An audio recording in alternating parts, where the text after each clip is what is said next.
अस्सलाम वालेकुम, this is Ishaan Akram. Manners of articulation.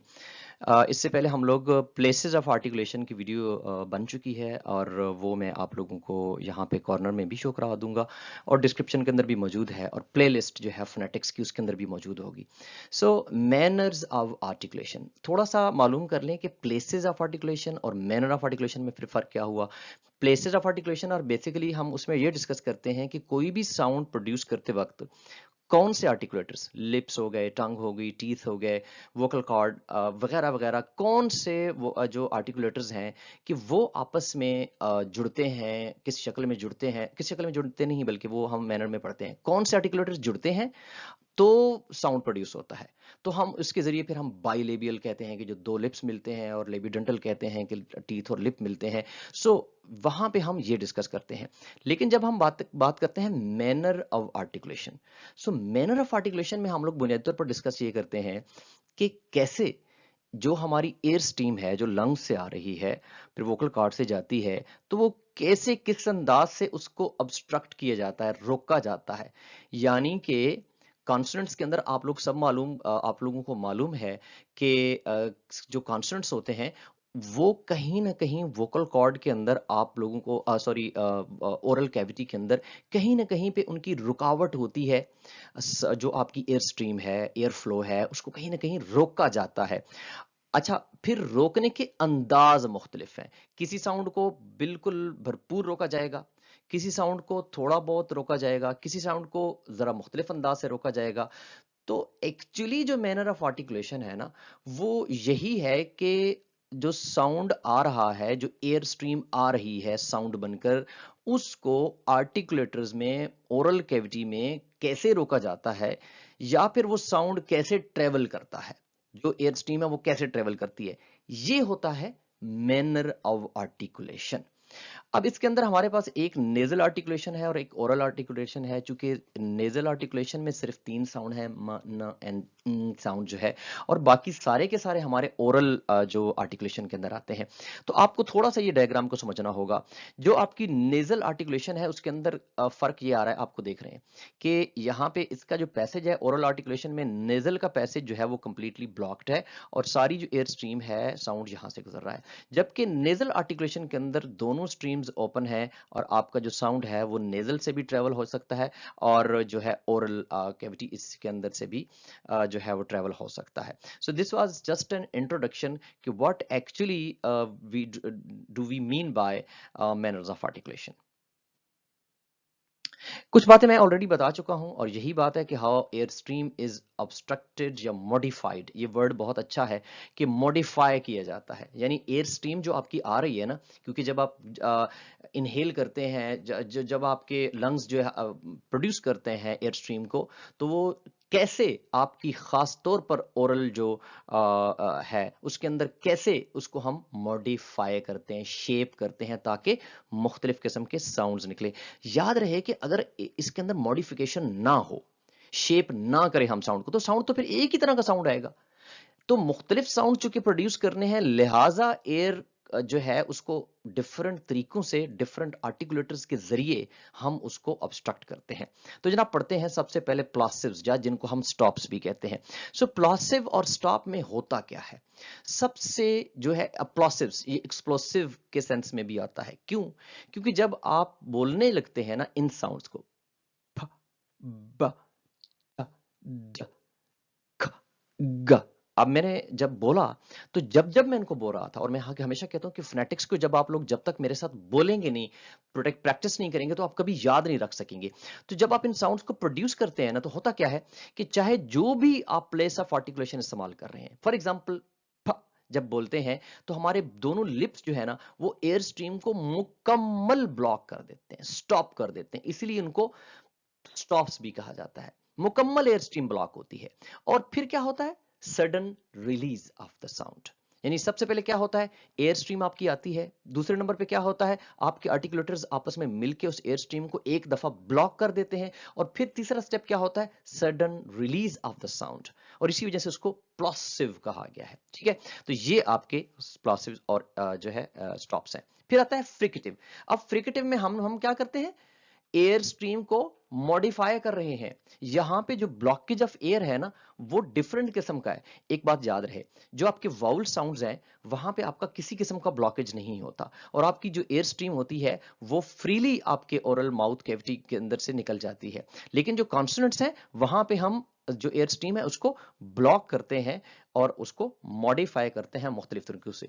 So fricative जो है कौन कौन से हैं, अब मैं आपके सामने बोलूंगा और आपने इसको सही तरीके से सुनना भी है और कोशिश करनी है इसी तरीके से प्रोनाउंस करें।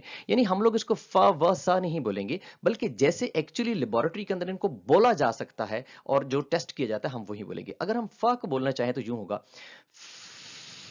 मेरे अपर टीथ और लोअर लिप, अपर टीथ और लोअर लिप, ये फ और वा के अंदर मैं अपर टीथ और लोअर लिप को आपस में टच करके और फिर मैं एयर स्ट्रीम को बाहर निकलने की अलाउ कर रहा हूं। और फिर वा में क्या होगा, ऐसे। और जो सा है इसको हम कैसे बोलेंगे, और इसी तरह जा जो है इसको हम कैसे बोलेंगे, और शाह जो है इसी की तरह इसको हम श। तो ये जितने हमने साउंड बोले, और इसी तरह ये साउंड भी है जो प्लेजर के अंदर आता है, ये जितने आपने साउंड बोले इनकी जो एयर ब्लॉकेज है इनसे डिफरेंट है। ये है वो जो मैं आपसे बार बार कह रहा हूं कि हम इसको मॉडिफाई कर रहे हैं, इसके मैनर डिफरेंट है, इसके अंदर ब्लॉक का मैनर डिफरेंट है। तो इसके अंदर हम क्या करते हैं, एक फ्रिक्शन साउंड आपको सुनने को मिलेगी, फ्रिक्शन की साउंड मिलेगी और एक नैरो चैनल मिलेगा। माउथ से हवा जो है वो रुकावट तो हो रही है लेकिन प्लॉसिव्स की तरह कंप्लीटली ब्लॉक नहीं है। So this is a fricatives. आगे बढ़ते हैं। तो इसके बाद हमारे पास आते हैं एफ्रिकेट्स। एफ्रिकेट साउंड जो है वो दो है आपके पास, एक है और दूसरा है ज। ठीक है, अब इंटरेस्टिंगली जो इनका अगर आप कॉम्बिनेशन को देखें तो छा का जो पहला साउंड है वो है छ, यानी कि ये है प्लॉसिव्स में से लिया गया, और दूसरा क्या साउंड है श, जो कि फ्रिकेटिव से लिया गया है। और साउंड को जो कि जंप वगैरह में आता है तो उसका पहला साउंड है ज, जो कि प्लॉसिव से लिया गया, और दूसरा साउंड है या य। तो ये किससे लिया गया, फ्रिकेटिव से। यानी एफ्रिकेट जो दोनों हैं उनका कॉम्बिनेशन सेम है, इट दे स्टार्ट विद प्लॉसिव्स और एंड विद फ्रिकेटिव्स। ठीक है, तो एफ्रिकेट्स की यही है कि वो शुरू में जब आप उनको बोलना शुरू करते हैं तो ब्लॉकेज डालते हैं, और फिर सिर्फ ब्लॉकेज नहीं डालते, फिर आप उसको जब साउंड को एंड करने लगते हैं तो फिर फ्रिक्शन भी लेते हैं। सो इट मींस कि आपके जो एफ्रिकेट्स हैं दे स्टार्ट लाइक प्लॉसिव्स और एंड लाइक फ्रिकेटिव्स। इसके बाद आते हैं नेजल्स, जो कि बहुत आसान है समझना कि म, न एंड ये जो साउंड है ये आपकी नेजल कैविटी से आ रहे हैं, तो इसीलिए हम इनको नेजल्स कहते हैं। इसके बाद हमारे हैं अप्रोक्सीमेंट्स, जिनको हम लोग समटाइम सेमी वाउल्स के नाम से भी जानते हैं। अच्छा, जब इन साउंड्स को प्रोड्यूस किया जाता है, bye the way if I can, या ये आप ये इस पे थोड़ी सी डिस्कशन मैं आपसे कर लूं। ये जो ल साउंड लगा हुआ है और यहाँ पे है, इस it should have been here by the way. अच्छा, एक चीज मैं आपको बता दूं कि यहाँ जो फोनेटिक्स है ये हम इंग्लिश फोनेटिक्स की बात कर रहे हैं, और समटाइम्स इनमें डिफरेंस अमेरिकन और ब्रिटिश का भी आ जाता है। और फिर एक और बात भी बता दूं कि हमारे जो फोनेटिक्स चार्ट हैं जैसे IPA का, आपको ऐसे ऐसे साउंड्स सिंबल्स मिलेंगे जो आपको कभी नहीं पढ़ाए जाते या ना कभी आपको समझ आते हैं। तो वजह ये होती है कि उस IPA के चार्ट के अंदर आपको और लैंग्वेजेस के साउंड्स भी होते हैं। सो समटाइम्स ये भी होता है कि एक साउंड जो है वो एक लैंग्वेज में बतौर अप्रोक्सीमेट इस्तेमाल हो रहा हो तो दूसरी लैंग्वेज में उसको लिटरल अप्रोक्सीमेट के सेंस में भी यूज किया जा सकता है। तो L should have been here in literal approximants rather than approximants. Approximant क्या होते हैं, अप्रोक्सीमेट को समझे, अगर आप इसको र को ले लें और वा को ले लें और या को ले लें, ये तीनों जो साउंड्स हैं खास तौर पर ये साउंड्स अगर आप इनको बोलें मेरे साथ, अगर मैं बोलूं लेट से इस साउंड को वा, और इसको मैं बोलूं या, तो ये जो साउंड्स हैं इन साउंड्स को बोलते वक्त हमारे आर्टिकुलेटर